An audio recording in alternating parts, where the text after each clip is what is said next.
L'actualité politique aujourd'hui sur Grand Lille TV avec les élections départementales, vous le savez, qui approchent. Scrutin prévu les 22 et 29 mars prochains. Pour en parler en détail, Jean-Claude Brancard, rédacteur en chef d'Autrement dit, nous a rejoint. Et vous allez nous en dire plus sur les effets de seuil.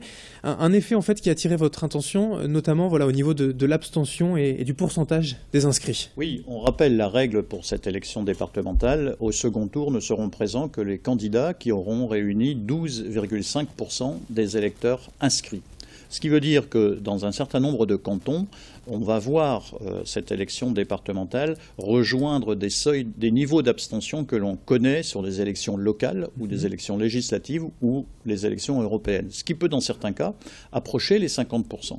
Ce qui veut dire dans ce cas-là qu'il est indispensable pour les candidats de réunir 25% de suffrages dès le premier tour pour être présents au second tour. Et ce seuil-là, dans un certain nombre de cantons, va être très difficile à atteindre si on se trouve dans l'hypothèse où on a un Front National présent partout, qui est annoncé entre 15 et 35% selon les cantons, et derrière des listes dissidentes à droite et à gauche. Je m'explique, par exemple, on a ici dans la métropole lilloise 4 cantons dans lesquels il y a des candidats verts, Front de gauche, qui se sont alliés, et une candidature PS, puisque le PS est sortant... Une sorte d'union partielle de la gauche, quoi. Voilà, donc une division partielle qui va être très pénalisante. Si vous avez un Front National dans un canton à 30%, si vous avez une droite qui est à 25 ou 30%, il reste 35% à partager entre deux listes, moyennant quoi, vous risquez d'avoir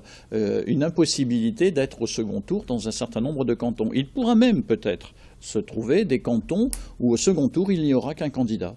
Pour cette même raison, c'est-à-dire devant un émiettement de nombre de listes, et le fait que cette élection départementale va redevenir d'une certaine manière une élection normale, alors que c'était une élection où il y avait une participation plus importante historiquement.